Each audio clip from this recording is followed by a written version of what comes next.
तो आज हम स्टार्ट करने जा रहे हैं क्लास 11th का चैप्टर नंबर फर्स्ट। ये पहला चैप्टर है फिजिक्स का, ठीक है। इसका नाम है फिजिकल वर्ल्ड। तो इस वाले चैप्टर में हमें देखना है कि बेसिकली ये वैसा चैप्टर नहीं है कि जिसमें अभी न्यूमेरिकल्स आ जाएंगे स्टार्टिंग में या फिर कुछ भी कई सारी चीज़ें आएंगी। इसमें ये इंट्रोडक्शन होगा फिजिक्स क्या है, मतलब एक तरीके से फिजिक्स के बारे में एक चैप्टर है, किसी टॉपिक के बारे में नहीं है, फिजिक्स क्या है उसके बारे में चैप्टर है, ठीक है। इसका पहला ही टॉपिक होगा फिजिक्स, उसके बारे में वो क्या क्या बताती है वो लिखेंगे और उसकी प्रॉपर्टीज़ किस हिसाब से चलेंगे। आगे आगे तो बहुत सारी जैसे प्रॉपर्टीज़ आएंगी, फॉर्मूलेज आएंगे, पर फिलहाल इस चैप्टर में हमें फोकस करना है कि फिजिक्स क्या है उसके हिसाब से। इसका नाम ही फिजिकल वर्ल्ड है, ठीक है। इसका पहला टॉपिक है फिजिक्स, ठीक है। उसी से स्टार्ट करते हैं कि फिजिक्स आखिर है क्या। वो सबसे पहले है हमारे पास फिजिक्स। अब देखा जाए तो फिजिक्स एक सब्जेक्ट है, तुम्हारे हिसाब से सब्जेक्ट है, लेकिन जो साइंटिस्ट हैं वो तो फिजिक्स को सब कुछ मानते हैं, ठीक है। जिन्होंने जैसे एस्ट्रोनॉट्स वगैरह जिन्होंने फिजिक्स के ऊपर इतना सारे एक्सपेरिमेंट्स करे, मतलब बराबर है सब्जेक्ट, ऐसा नहीं कि फिजिक्स अच्छी है केमिस्ट्री अच्छी है, ऐसा कोई वो कंपैरिजन नहीं है। पर मतलब ये है कि फिजिक्स जो है ना, वो एक तो पहली बात जो वर्ड है फिजिक्स वो आया था ग्रीक वर्ड से, जैसे यहाँ पे मैं साइड में लिख देता हूँ या फिर यहीं लिख देते हैं, ठीक है। एक ग्रीक वर्ड है, ग्रीक लैंग्वेज होती है हमारी, ठीक है। ग्रीक वर्ड है वो है नेचर। तो जो ग्रीक्स ने नेचर नाम का वर्ड बनाया ना, ठीक है, उसी वर्ड से रिलेट करके उन्होंने फिजिक्स को भी बनाया। मतलब फिजिक्स जो वर्ड है वो नेचर से मिलता जुलता है ग्रीक्स के हिसाब से, ठीक है। यानी कि नेचर क्या है, नेचर सब कुछ है, ठीक है। वैसे ही फिजिक्स जो है, फिजिक्स एक नेचर है, क्योंकि नेचर में जो भी कुछ होता है सब फिजिक्स की वजह से होता है। क्योंकि ऐसा तो है नहीं कि ये पेन या मार्कर है इस पे चल रहा है तो रीजन क्या है, फ्रिक्शन है, फ्रिक्शन नहीं होगा तो ये इतना घिस नहीं पाएगा, सीधी सी बात है। सब हर एक चीज का जो रीजन है वो, ठीक है, वो फिजिक्स है। देखना, अगर मान लो देख पा रहे हैं हम लोग तो क्या उसमें रिफ्लेक्शन ऑफ लाइट आ गई, कई कुछ चीज आ गई, तो फिजिक्स है हर जगह। फिजिक्स की प्रॉपर्टीज की बात करेंगे पहले, पर फिजिक्स के बारे में कुछ कुछ पॉइंट जान लेते हैं। जैसे कि मान लो फिजिक्स के ऊपर ही हमें 2-3 पॉइंट लिखना है तो क्या क्या बताती है फिजिक्स। देखो सबसे पहले फिजिक्स हमें क्या बताती है, it tells us about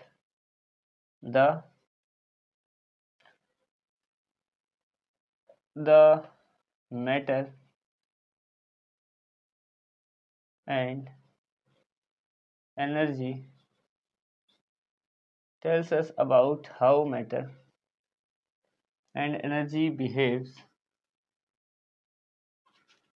in space and time। ये तो होगा इसकी पहली, कि हमें क्या बताती है कि कोई भी मैटर है या कोई एनर्जी है, ठीक है। मैटर क्या होता है, कोई भी चीज़, नाइन्थ केमिस्ट्री का ही पहला टॉपिक था, व्हाट इज मैटर। तो मैटर क्या होता है, मैटर होता है कोई भी चीज़ जो स्पेस ऑक्यूपाई करती है और जिसके पास मास होता है। फॉर एग्जांपल ये मार्कर है, इसके पास इतना, मार्कर ने इतना रीजन ऑक्यूपाई कर रखा है। मान लो जहाँ पे ये मार्कर है करंटली अभी, वहाँ पे एयर नहीं है, वरना इस मार्कर को हटा दो तो यहाँ पे एयर आ गई, यानी कि एक स्पेस ऑक्यूपाई करता है, सीधी सी बात है। इसके पास एक मास है, वेट है, इसके पास अपना मास और वेट अलग होते हैं, आगे हम डिटेल में देखेंगे, ठीक है। तो या वो हो गया मैटर। एनर्जी की बात करें तो एनर्जी हो गई जैसे कि हमारी जितनी फोर्सेज हो गई, ग्रेविटेशनल फोर्स हो गई, इलेक्ट्रोस्टैटिक फोर्स हो गई, या फिर वीक वंडरबल फोर्स, बहुत सारी चीज़ें।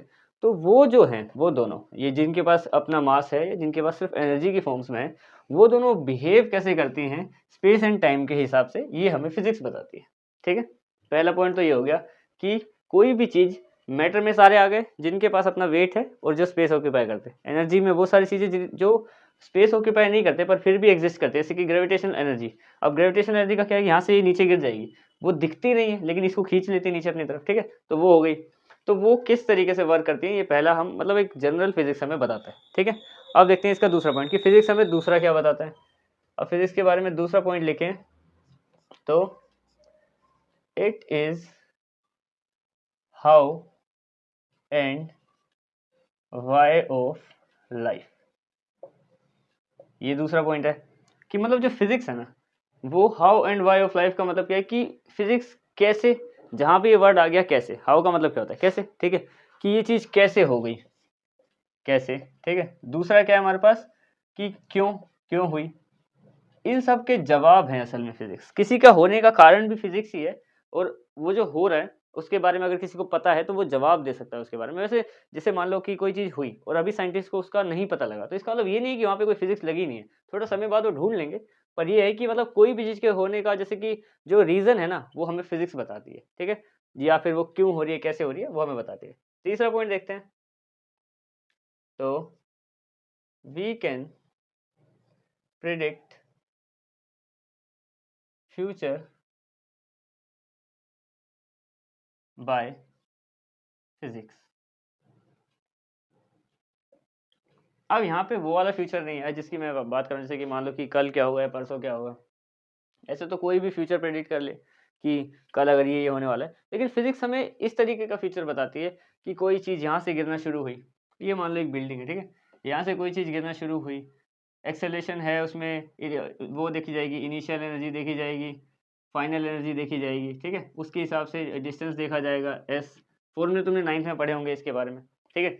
तो वो कितने समय में नीचे आएगी, टाइम निकाल सकते हैं हम, ये निकाल सकते हैं कितनी फोर्स है, दोनों सब कुछ निकाल सकते हैं। फॉर्मूले तुमने वो 3 देखे थे, देखो एक तो मैं तो बताता हूँ, v equal to u plus a t, अगर 9th क्लास में ध्यान दिया तो अच्छे से, v equal to u plus a t हमें क्या बताता है, इसमें ये है फाइनल एनर्जी, ये है इनिशियल एक्सेलरेशन टाइम, कोई भी चीज़ निकाली इनसे निकाल सकते हैं, ठीक है। दूसरा मान लो ये दूसरा कोई फॉर्मूला लिखना है, ये वाला होगा 2as equal to v square minus u square है। ये सब मतलब जो मेन फॉर्मूले ना एक तरीके से हमें प्रेडिक्ट करा देते हैं कि जैसे कि मान लो इतनी फोर्स पे किसी ने किसी को हिट किया तो वो कितनी दूर, अगर ऑब्जेक्ट का वेट इतना तो वो कितनी दूर उड़ सकता है या जा सकता है, वो सब चीज़ें हमें फिजिक्स ही बताती है, ठीक है। फिजिक्स हमें स्पीड बताती है कि स्पीड क्या है, मतलब तेज़ी से चलना, स्पीड के बाद वेलोसिटी आती है, मतलब फिजिक्स सब कुछ है, ठीक है। ये हो गए इनके मतलब बेसिक की फिजिक्स क्या है। अब बात करते हैं इसकी properties of physics. Properties of physics, ये चैप्टर इसीलिए अलग है क्योंकि इसमें कुछ ऐसा नहीं है जो बाकी चैप्टर्स में है कि उसका ये वाला हिस्सा पढ़ना है, ये वाला हिस्सा, इसमें सिर्फ फिजिक्स के बारे में ही पढ़ना है, ठीक है। तो प्रॉपर्टीज ऑफ फिजिक्स में सबसे पहली जो प्रॉपर्टी आती है वो है इसकी, 1 ही लिख देता हूँ, वो है इसकी यूनिफिकेशन। अब यूनिफिकेशन क्या होता है, the phenomena of diversion of laws and concepts, ये है पहला, ठीक है। फिजिक्स क्यों इतनी स्पेशल है, क्योंकि ये यूनिफिकेशन को फॉलो करती है। यूनिफिकेशन एक ऐसा नियम होता है कि एक बार जो जैसे कहीं पे बोल दिया, ठीक है, जो भी हमने एक बात कोई क्लियर कर दी वो हर जगह वैलिड हो तो फिर वो बात जेन्युइन बन जाती है कि किसी ने भाई को एक छोटी सी बात बोली, इसने सही बात बोल दी, किसी को भी एग्जांपल दे रहे हैं उस बात का और वो समझ रहे हैं, सारे ही समझ रहे हैं, मतलब बात बढ़िया थी, बात में दम था, ठीक है। तो वही बात है कि यूनिफिकेशन क्या है, एक ऐसा phenomena, diversion of laws and concept, जो फिजिक्स का एक नियम है ना वो सबके साथ सेम ही बिहेव करता है, ऐसा नहीं कि कहीं चेंज हो गया, कहीं चेंज हो गया, बदलता नहीं है किसी के साथ। जैसे फॉर एग्जाम्पल हम बात करते हैं ग्रेविटेशन की, एग्जाम्पल देखते हैं इसका। जैसे मान लो ग्रेविटेशन, न्यूटन ने क्या किया कि उसने ग्रेविटेशन या फिर ग्रेविटी की खोज करी, खोज तो मतलब ग्रेविटी उससे पहले भी थी पर उसके बारे में हमें काफ़ी कुछ बताया, ठीक है। ये है ग्रेविटेशन।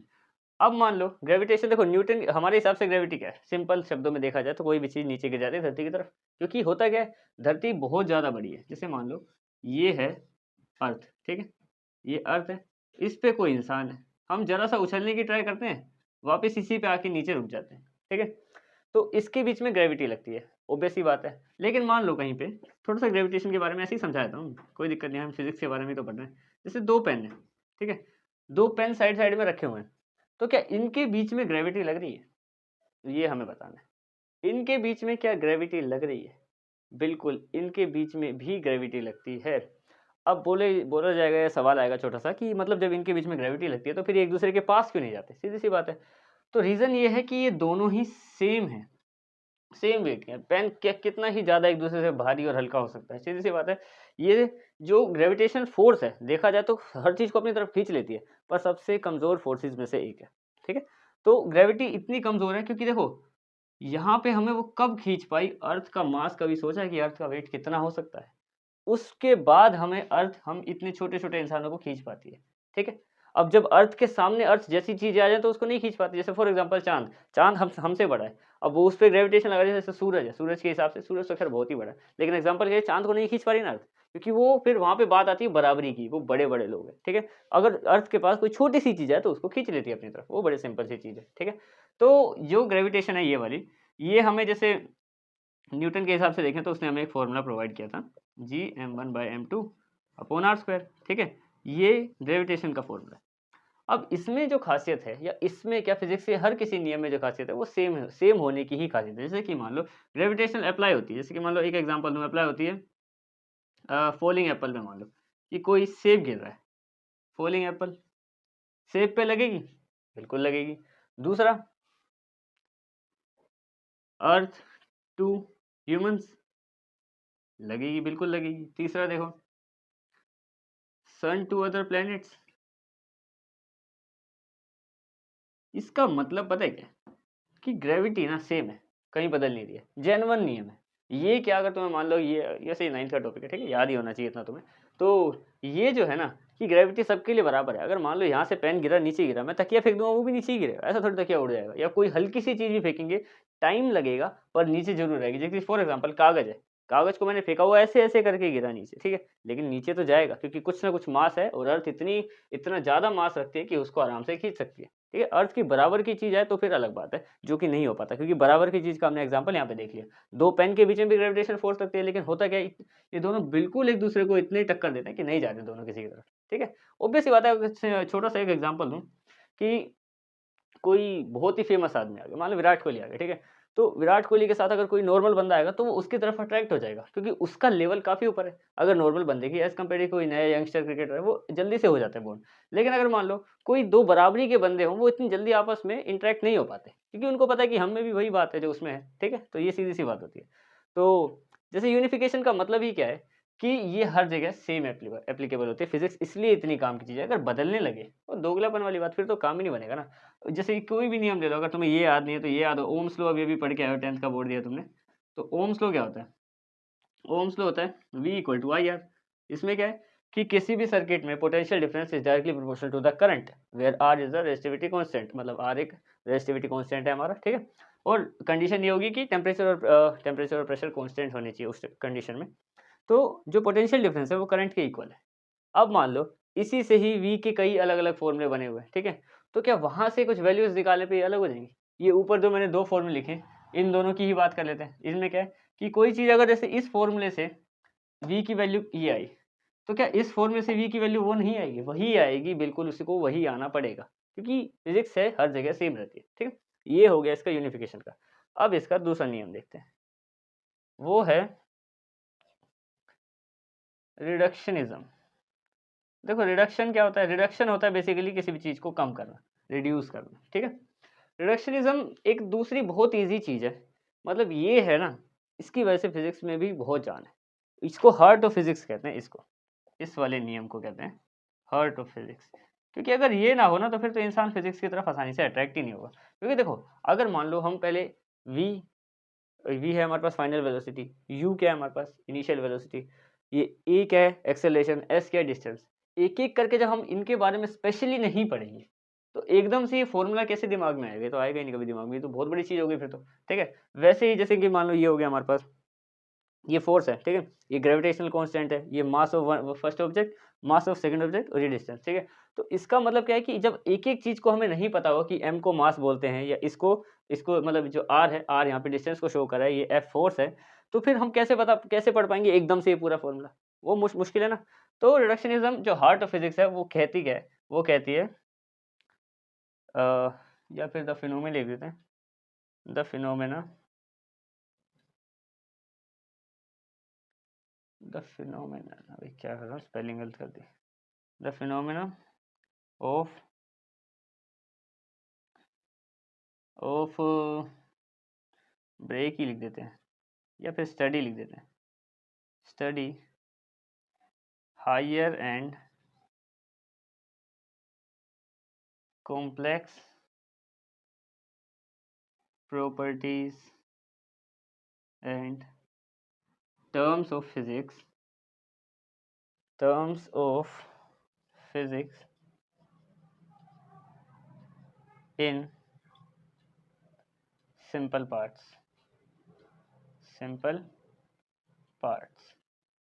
ये है, ये वो चीज़ है जो फिजिक्स को मतलब फिजिक्स बनाए रखती है कि भाई बंदे पढ़ भी जाए। ऐसा नहीं कि बहुत चीज़ें बहुत एकदम से पहाड़ तोड़ने को बोलते हैं तो कौन तोड़ेगा पहाड़, लेकिन जब तरीके से पढ़ेंगे एक एक करके तो आसानी से समझ में आने लग जाती हैं चीज़ें।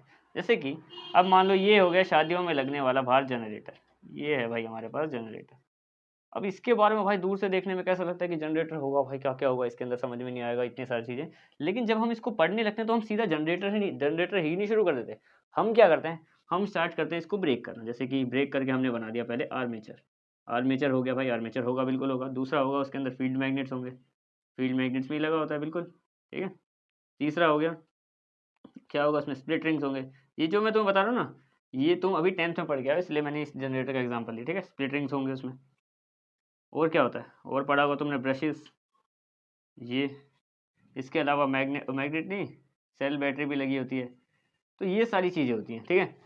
इसका मतलब क्या है कि एकदम जनरेटर दिमाग में नहीं आएगा, लेकिन जब इस तरीके से हम पढ़ने लगेंगे तो चीज़ें समझ में आने लग जाती है। तो ये दूसरा क्या है, रिडक्शनिज्म का मतलब क्या है, हर चीज़ को ईजी बना के पढ़ना, ठीक है। एकदम से तो भाई चने के झाड़ पे नहीं चढ़ा जाएगा, लेकिन कोशिश करेंगे तो क्या पता चढ़ भी जाए, ठीक है। तो ये थे इसकी दो प्रॉपर्टी। और मेन था जिसे मैंने तुम्हें इस वाली वीडियो में डिस्कस किया जो हमने, वो है एक फिजिक्स क्या है, ठीक है, और उसकी दो काफ़ी खास प्रॉपर्टीज, ठीक है। बाकी अब इसके बचे हुए दो छोटी छोटी वीडियो और बनेगी, और ये चैप्टर छोटा सा ही कंप्लीट हो जाएगा, ठीक है। अब मिलते हैं बाद में, लेट्स इट।